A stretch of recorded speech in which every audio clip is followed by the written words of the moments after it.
Para mí es un privilegio tremendo poder seguir con la exposición de la palabra de Dios, en este caso la primera epístola del apóstol Juan.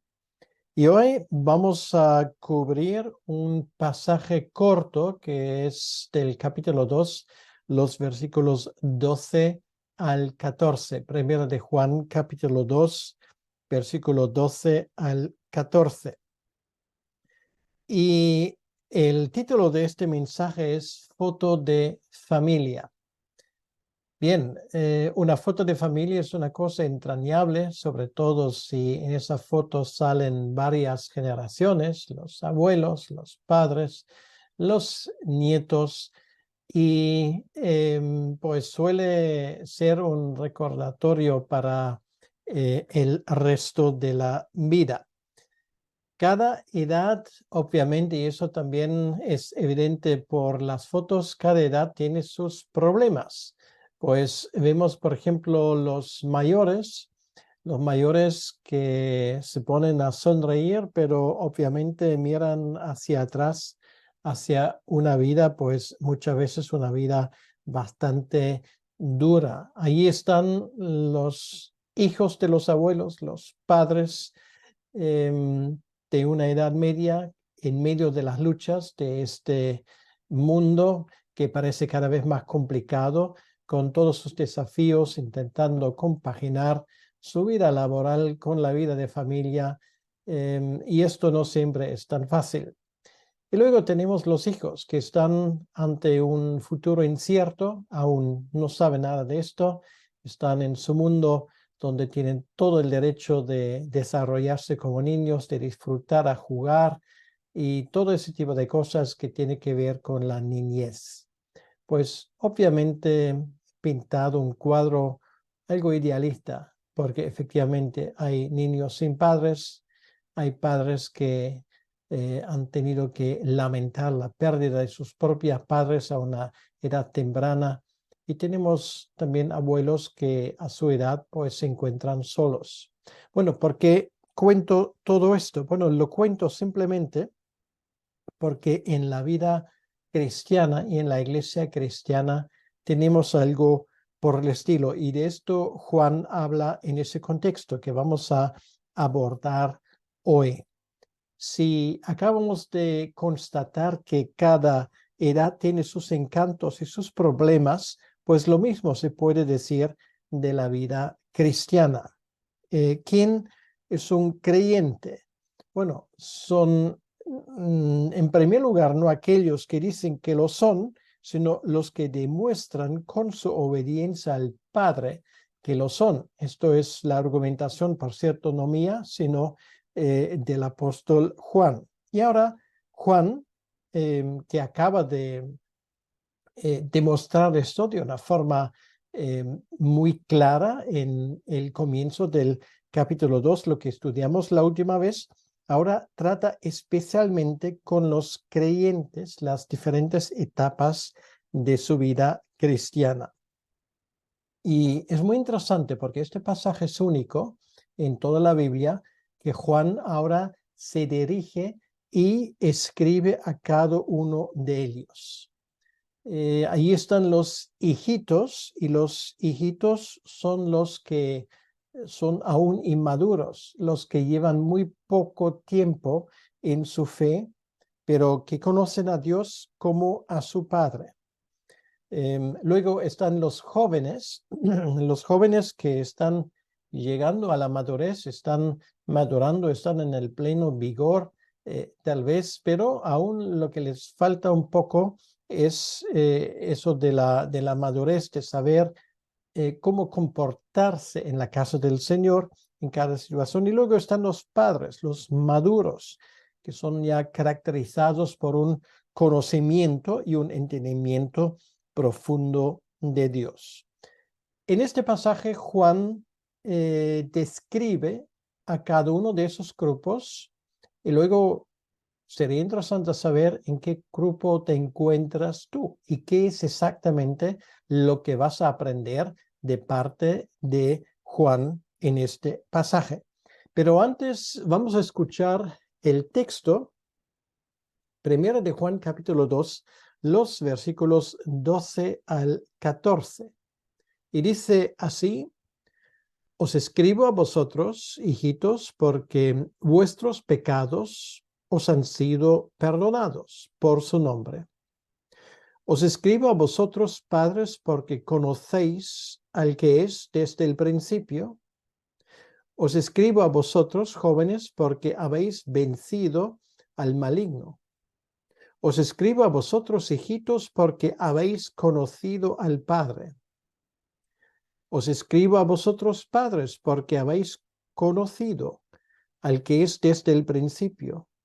Os he escrito a vosotros, jóvenes, porque sois fuertes y la palabra de Dios permanece en vosotros y habéis vencido al maligno. Hasta aquí la palabra de Dios. Vamos a hablar con nuestro Dios un momento. Señor, pedimos que tú bendigas esta exposición de tu palabra. Te pido por todos aquellos que ahora nos están escuchando, que esa palabra sea expuesta con claridad y de forma concisa y exacta. Te pido que a través de tu Espíritu Santo tú hagas la obra entre todos aquellos que están dedicando ese momento a estudiar tu palabra. Te lo pedimos, Señor, en tu nombre. Amén.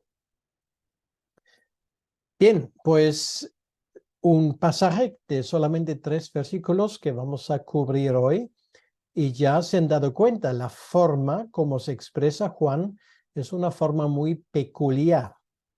Él habla de 3 grupos de personas que él entiende que van a recibir este escrito, esta epístola. Los hijitos, los inmaduros aún en la fe, los que están dando sus primeros pasos con la fe. Luego los jóvenes, los que ya han progresado, los que ya saben mejor, que están a punto también de tomar las riendas de responsabilidad en la iglesia. Y luego los padres o los mayores, los que de momento están llevando la responsabilidad para el resto en la iglesia.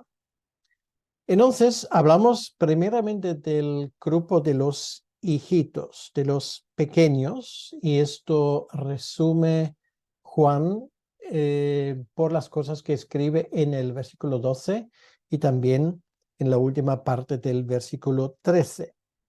Son los creyentes recientes, los recién llegados, que se caracterizan por 2 cosas. En primer lugar, se caracterizan por el perdón de los pecados, como dice aquí, y por el conocimiento del Padre.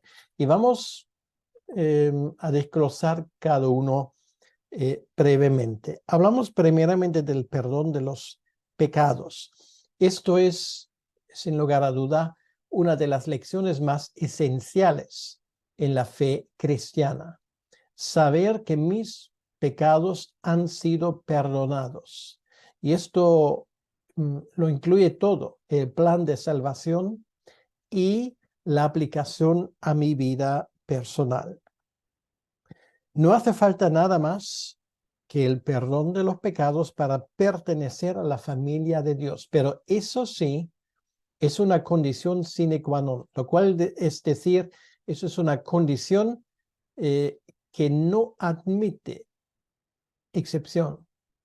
En otras palabras, si quieres entrar en el reino de Dios, tienes que estar seguro que tus pecados te han sido perdonados. ¿Y por qué esto? Bueno, aquí obviamente Juan está escribiendo a los más recién llegados y esto es la lección 101 de la vida cristiana. ¿Por qué es tan importante? Bueno, porque entre Dios y nosotros, los seres humanos, hay un tremendo abismo. Un abismo que no admite ningún intento de nuestra parte de llegar hacia Dios. La única forma de que podamos recibir información de parte de Dios, y no solamente información, sino luego también instrucciones en cómo ser salvos, es cuando Dios toma la iniciativa. Este abismo entre Dios y nosotros es negado sistemáticamente por tanta gente. Y esa gente no se dan cuenta que con esta información falsa que tienen en sus cabezas, van directamente a un lugar que la Biblia llama infierno, un lugar de tinieblas eternas, de lejanía de Dios. Y tenemos que aprender esa lección antes que ninguna otra. Dios requiere perfección de nosotros. ¿Por qué? Porque Dios es perfecto.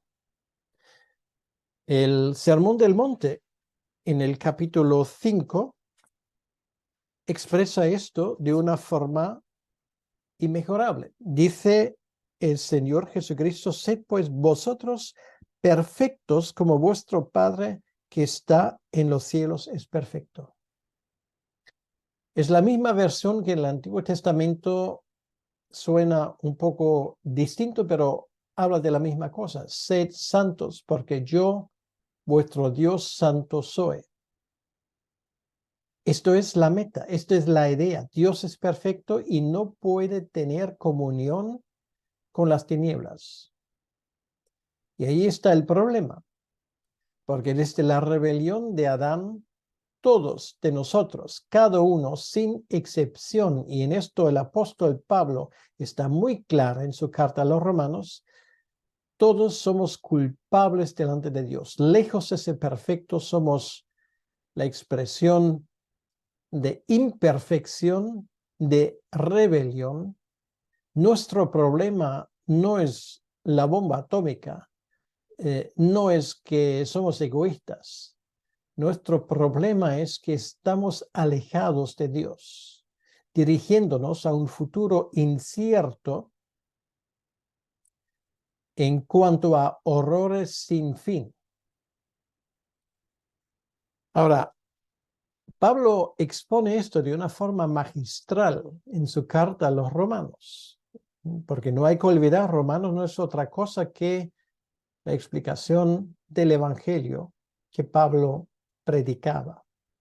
Ahora, la pregunta no es por qué hay algunos que creen y otros que no creen.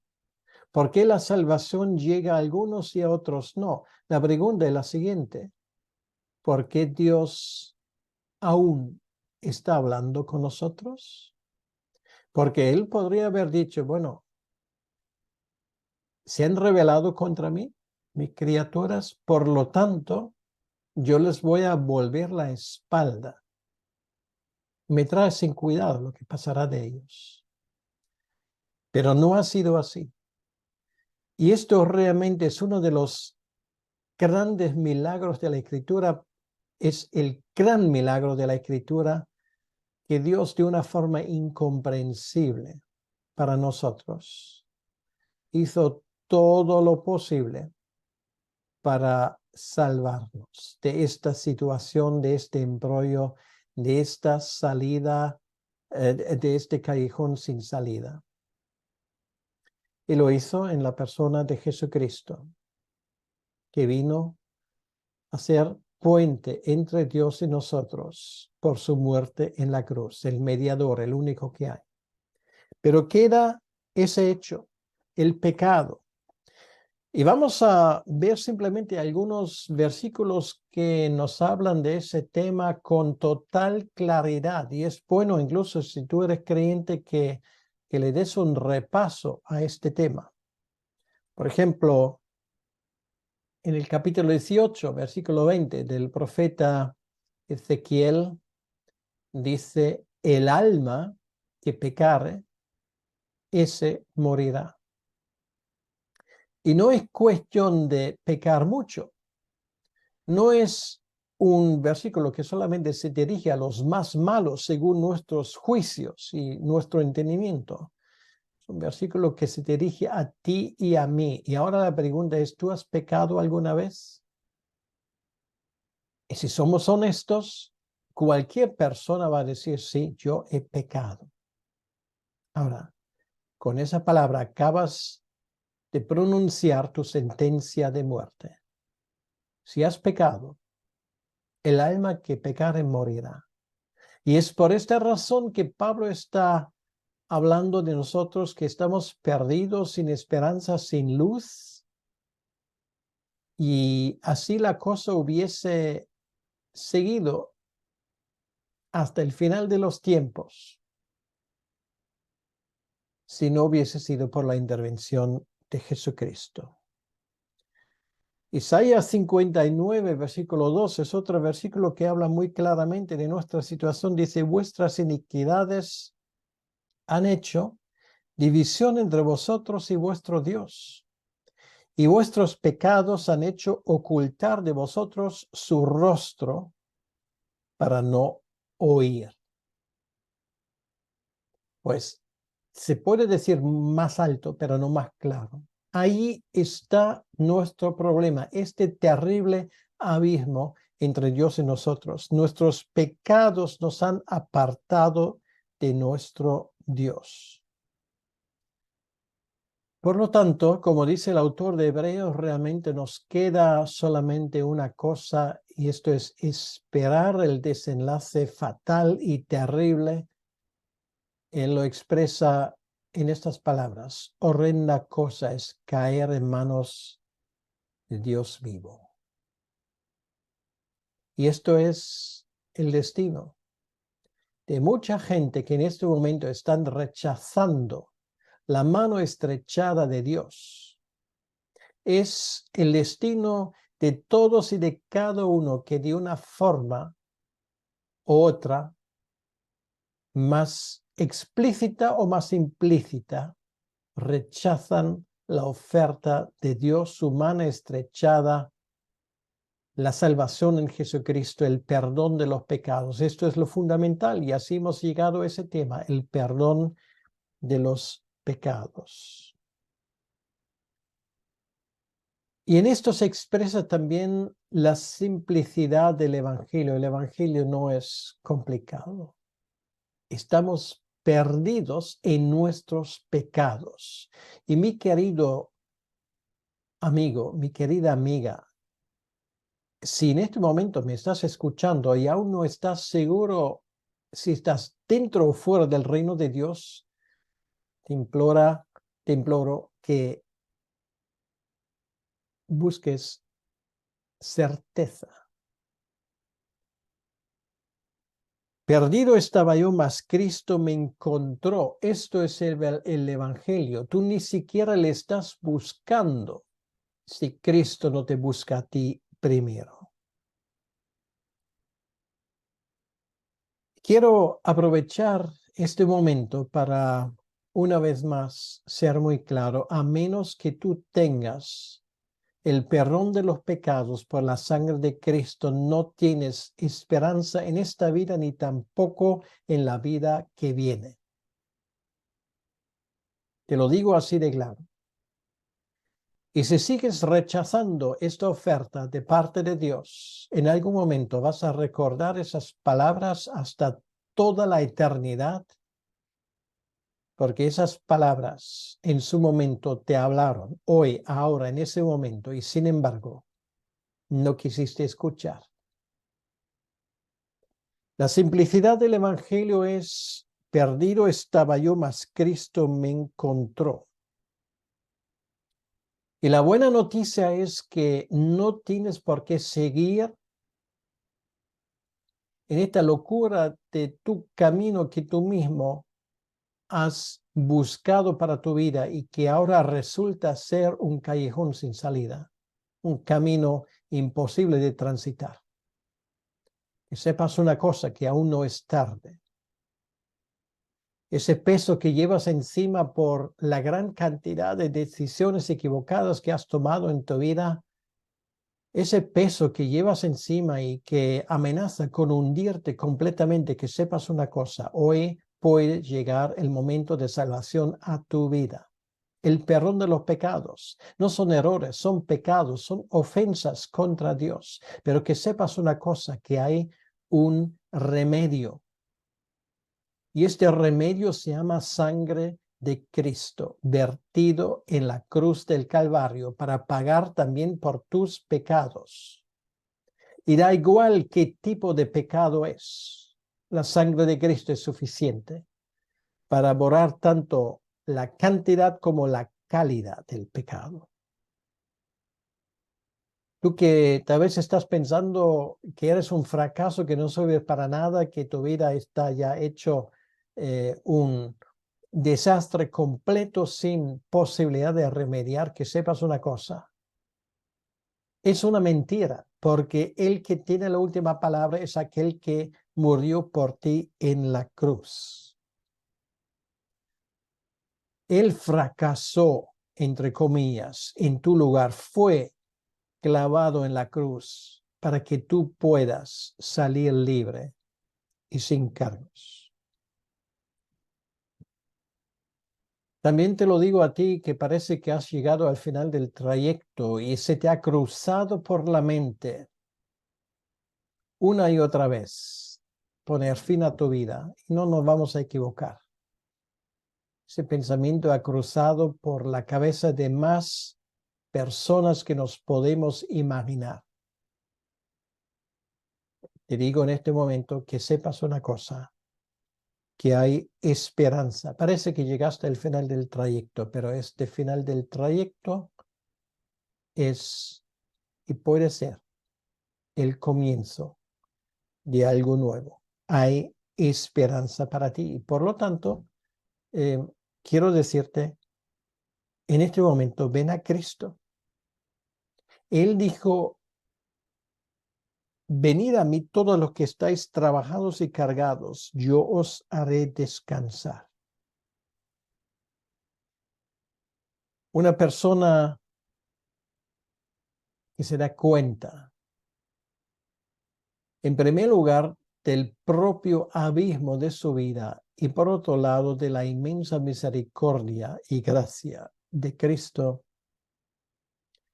con mucho gusto responderá con la ayuda de Dios. Y yo te animo en ese momento, pues muchas veces esos mensajes de llamar a la fe a veces van al final de un sermón. Pues aquí lo pongo al inicio, ¿vale? Porque esto es lo que hace Juan. Él habla de los hijitos, de aquellos que acaban de llegar. Y tal vez hay gente entre nosotros que pertenece al grupo de personas. Todavía hay muchas cosas que no entiendes, pero entiendes una cosa: perdido estaba yo, mas Cristo me salvó. Y esto es suficiente.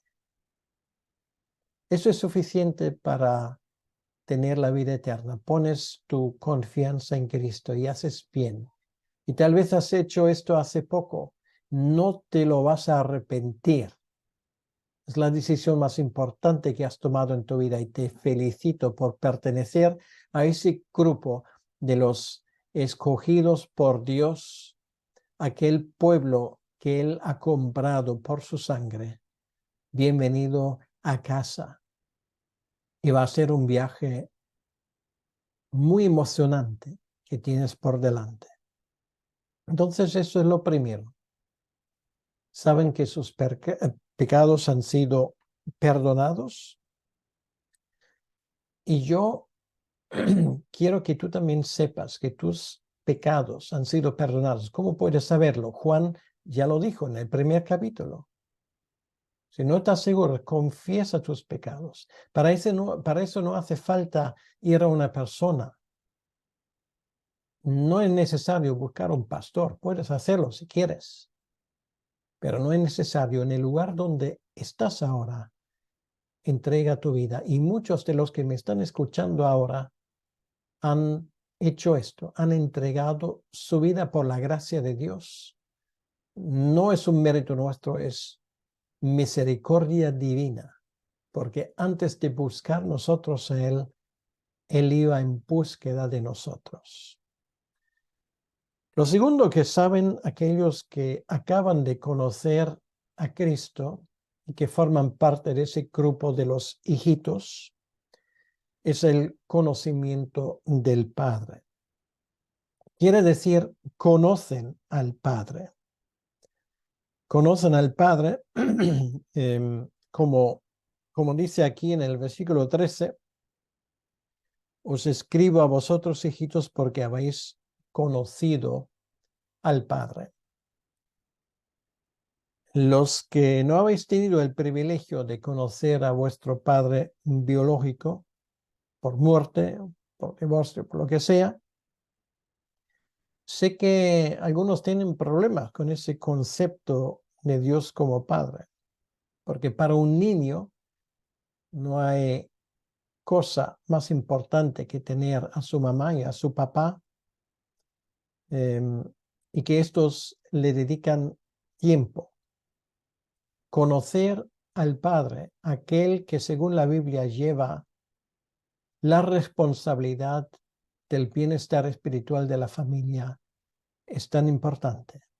Es una tragedia de nuestros tiempos de ver cómo nuestras familias muchas veces carecen de padres en el sentido masculino, de padre, porque se están, en muchos casos, eh, están huyendo de sus responsabilidades.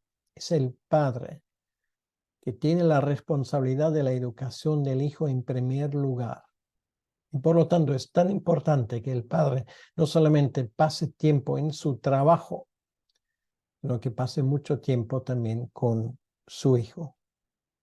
Recuerdo, de hecho, esta mañana al desayunar con Úrsula hablamos del tema cuando nuestro hijo Samuel tenía 4 o 5 años. Le preguntamos, bueno, pronto es tu cumpleaños y alguna cosa que te gustaría tener para tu cumpleaños. Pues su respuesta fue, me gustaría pasar un tiempo con vosotros y hacer algo con vosotros. Esto es lo más bonito que unos padres pueden escuchar de su hijo. Y para los hijos es tan importante pasar tiempo con el padre. En este caso, con el Padre que está en los cielos. El conocimiento del Padre es así como le conoce. Bueno, ¿cómo le conocemos?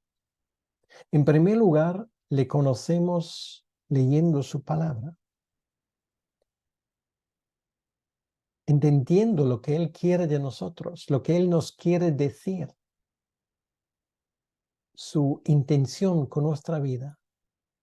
Enseñarnos los secretos del universo y de esta vida que está escrito en este libro. Lo tenemos a nuestro alcance.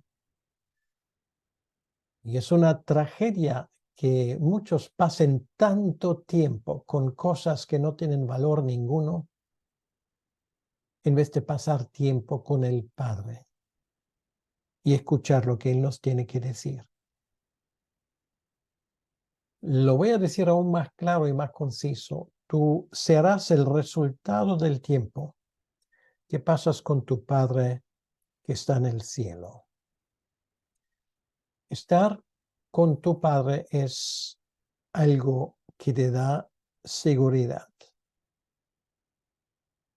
Estás con Él, aprendes de Él, recibes instrucciones de su parte. Para llegar a ese punto, lo primordial es tener hambre y sed de Dios. Eso tiene que ser lo que mueve tu vida. Ese deseo de conocer a tu Dios mejor. Y te pregunto, ¿es tu vida caracterizada por ello? No te contentes con menos. Todos hemos escuchado la historia del hijo pródigo, cuando él llega a casa y el padre, después de años de echarle de menos, le da la bienvenida. Y cuando ambos se funden en un abrazo tan entrañable, estoy seguro que el hijo se le cruzó por la mente hasta ese momento. Nunca he conocido mi padre de verdad. Porque no solamente es un padre que me deja una herencia, no solamente es un padre que me ha dado de comer, de vestir, que me ha dado una casa, sino es el padre que me ama profundamente. Un creyente es alguien que conoce al Padre, que conoce su Padre, sabe de dónde viene y ya sabe dónde va. Y esto en un mundo donde casi todo el mundo ha perdido el rumbo completamente, ya es algo. No tienes que buscar tu salvación en cosas esotéricas, en teorías raras, en explicaciones realmente extravagantes cómo funciona ese mundo. Tú sabes que tu Padre está en los cielos, tú vienes de Él y vas a volver a Él, y es Él que tiene la autoridad sobre tu vida. Tú no eres de este mundo. Eres un hijo, eres una hija de Dios. Ahora tu tarea es conocer a ese Dios lo mejor posible. Pensar de forma teocéntrica, lo cual quiere decir darle la gloria a Dios en todo. No buscar tus propios caminos, sino depender en todo y en cada momento de tu Padre. Y este mensaje también va por ti, que estás más fuera que dentro de la iglesia. No huyas de tu Padre, búscale. Él te está esperando, conoce tus penas y tu sufrimiento. Y si eres un hijo pródigo, lo que tienes que hacer es volver a casa. No importa lo que piensan los demás. Lo importante es que vuelvas, que buscas a tu Padre, que te está esperando con los brazos abiertos. Nuestro Padre Celestial se caracteriza más que por ninguna otra cosa, por este abrazo que Él da al hijo pródigo, porque hijos pródigos todos lo somos. Nos ama profundamente, nos ama tanto más que nadie jamás podrá hacerlo. Ahora, de los más recién llegados, que saben por lo menos estas dos cosas: mis pecados han sido perdonados y conozco a mi Padre que está en los cielos. Llegamos a aquellos que llevan ya algún tiempo en la fe, que aquí en este contexto se llama los jóvenes. Por ejemplo, dice versículo 3, os escribo a vosotros jóvenes porque habéis vencido al maligno. O el versículo 14, os he escrito a vosotros jóvenes porque sois fuertes y la palabra de Dios permanece en vosotros y habéis vencido al maligno. Ellos, igual como aquellos que acaban de conocer al Padre, se caracterizan por dos cosas. Bueno, pero antes de llegar a esto, podemos decir por todo lo que hemos escuchado que estos jóvenes ya no son niños, han crecido, saben ya bastante de la palabra de Dios, pero aún les falta experiencia y madurez de los padres, pero ya saben luchar. Han dejado ya las primeras lecciones y ya se están adiestrando en lo que es la palabra de Dios y la vida cristiana. Son los soldados, para decirlo así, de la iglesia. Se caracterizan por su fuerza, ya han aprendido mucho y ahora es momento para ellos de tomar más responsabilidad. Y te das cuenta que la vida es una lucha constante. Nuestro enemigo no duerme nunca. Están en constantes batallas. Su oración es: Señor, ¿qué puedo hacer hoy para ti? Y ahora vamos a llegar a las dos cosas que les caracterizan. Lo primero es han vencido al maligno. Satanás es una realidad, porque él quiere destruir, quiere matar, quiere dividir, quiere hundirnos. Y su estrategia es hacer que nosotros nos rebelemos contra Dios. Esto en la Biblia se llama pecado. Es una palabra que hoy en día no goza de mucha popularidad. El pecado se llama ahora equivocación, se llama enfermedad, se despersonaliza. Pero déjame decirte una cosa muy claramente. Solo hay una persona responsable de tus actos y esa persona eres tú. Y por lo tanto también eres la única persona responsable para los pecados que estás cometiendo. Tú mismo, no son los demás, no son las circunstancias que te empujan a ello. Tú eres el responsable. El pecado es realidad, pero la buena noticia es el pecado se puede vencer. Vencerlo, no jugar con ello, vencerlo. El pecado va en contra de ti. No es nada natural. O acabas tú con ello o el pecado va a acabar contigo. No es necesario comprender el pecado ni estudiarlo para comprender su peligro. Ante el pecado cabe solamente una respuesta y esto es odiarlo, dejarlo. Han vencido al maligno. Quiere decir que esas personas se dan cuenta que solamente sirven a un Señor y este Señor se llama Jesucristo. No tienen señores ya en este mundo a los que sirven. Su única lealtad es al Señor creador de los cielos y de la tierra.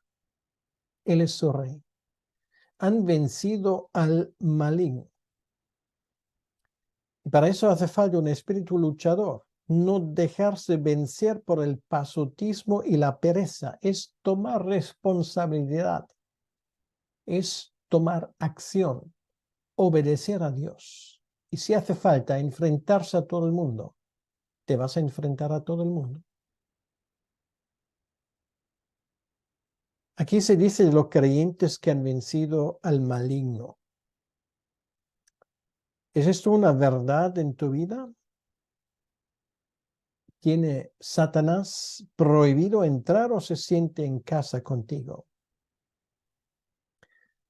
Hay una canción de niños y muchas veces son las canciones de niños que expresan las grandes verdades de una forma muy sencilla. Si el diablo llama a tu corazón y te dice déjame entrar, dile no, no, no. Cristo vive en mí, no hay lugar para ti. Ahora, la pregunta es, ¿y cómo se vence al diablo? Bueno, esto lo tenemos en la segunda afirmación que caracteriza a los jóvenes. Dice aquí, son fuertes porque la palabra de Dios permanece en ellos. ¿Cómo se vence al diablo? Con la palabra de Dios en la mano. El mejor ejemplo, tú lo conoces, es Cristo en el desierto. 3 veces el diablo le tienta y 3 veces responde, por cierto, con un libro de la ley, libro de Deuteronomio, claramente. Se defiende, en otras palabras, con la Biblia en la mano. Para eso tienes que conocer la Biblia, estudiarla, para poder tomar decisiones sabias y maduras. Tenemos que aprender de aplicar la palabra de Dios a nuestras vidas, como por ejemplo dice el Salmo 119, versículo 9-11, ¿con qué limpiará el joven su camino? Con guardar tu palabra. En mi corazón he guardado tus dichos para no pecar contra ti. No sé si Juan tenía esos 2 versículos en la mente, pero encajan como anillo al dedo. Así seremos más fuertes. Conocer la palabra de Dios y aplicar su palabra. La palabra de Dios permanece en ellos. Son como uña y carne, forman parte de su propia naturaleza. Y una vez más, volvemos a lo mismo. Dios nos ha dado un libro precioso, la Biblia, para que la apliquemos a nuestras vidas, para que le conozcamos mejor, estudiándola y así vencer al diablo. ¿Por qué crees tú que la iglesia en el siglo XXI está siendo derrotada continuamente? ¿Será porque Dios ha perdido su fuerza? ¿Será porque la palabra de Dios ya no es válida? No, la respuesta es porque la iglesia ha puesto en segundo lugar a la palabra de Dios. Hay una gran negligencia a la hora de estudiar esa palabra. Y no solamente estudiarlo, sino practicarla. Y esto es lo auténticamente revolucionario. En ese momento, cuando tú practicas la palabra de Dios, las cosas cambian. Esto habla de contracultura, habla de vivir contracorriente. Y esto tendrá sus resultados. Y ahora, como último, pues viene el tercer grupo, los padres. De lo cual se dice en el versículo 3, os escribo a vosotros, padres, porque conocéis al que es desde el principio. Y el versículo 14, os escribo a vosotros, padres, porque habéis conocido al que es desde el principio. Aquí solamente se dice una cosa de ellos, quiere decir que llevan una vida en el conocimiento de Dios. Son maduros y ahora a punto de entrar en la eternidad. Le conocen desde el principio, han llevado toda una vida con Él, han experimentado que Dios todo lo puede cambiar, que Dios sigue siendo el mismo, que no ha perdido nada de su fuerza. Han podido y siguen pudiendo pasar conocimiento. A otros tienen sabiduría y por eso los padres son importantes para los hijos. Al mismo tiempo siguen aprendiendo. Te lo digo si tú eres uno de estos, de los cuales dicen aquí los padres, piensas en jubilación, no en el reino de Dios. Puedes jubilarte de tu trabajo secular si quieres. En el reino de Dios, el único que jubila es Dios. Cuando Él te llama a su presencia, mientras que Él no lo hace, tienes trabajo que hacer. Tienes que seguir adelante. Tienes tanto que dar. Búscate jóvenes, búscate niñitos, como dice aquí, para enseñarles todo lo que sepas. Sí, también puedes enseñarles tus fracasos para que ellos no repitan las lecciones amargas que tú has tenido que aprender. Pero enséñalos. En el sentido literal, si tienes nietos, pues enséñales a tus nietos. En la iglesia hay gente seguramente que pueda aprovecharse de tu aprendizaje. Dios llamó a Moisés cuando tenía 80 años. No sé cuántos años tienes, pero no creas que tu tiempo ya ha acabado. A mí me parece que es hora de que algunos, también seguramente los que me están escuchando en este momento, pasen de la adolescencia a la mayoría de edad. Toma responsabilidad. Sé un padre para otros que necesitan tu ayuda y tu consejo. Y tú que eres joven o niñito, pues búscate personas maduras, agárrate a ellos. No pierdas tu tiempo con gente que no vale la pena, que solamente te tira para abajo. Sé muy discriminatorio en tus amistades y con la gente con la cual pasas tu tiempo. Huye de aquellos que solamente con su negatividad y sus continuas quejas te tiran para abajo y busca aquellos que te edifican. En conclusión, estamos hablando aquí de una familia, la familia llamada iglesia, donde tenemos responsabilidad los unos para con los otros. Esto no es un grupo que se reúne solo los domingos. Perteneces a una familia que sigue existiendo en las 24 horas del día, los 7 días de la semana. Tienes una responsabilidad de cuidar de tus hermanos. Infelizmente, muchos son maestros en cuidarse a sí mismos, pero no a los demás. Pero tú no vas a ser así. Yo quiero animarte en ese sentido. Toma tu responsabilidad y da igual en qué grupo perteneces. Haz todo lo posible para madurar, para crecer, para llegar a esa edad de sabiduría donde ya puedes pasar a otros lo que tú has aprendido de parte del Señor. Que el Señor te ayude en esto.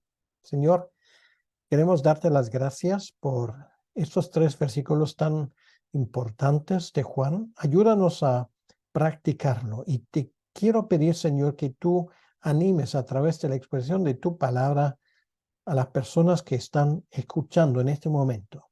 Señor, te lo pedimos en tu nombre, para tu honra, para tu gloria, que esto sea así. Amén. Que Dios te bendiga.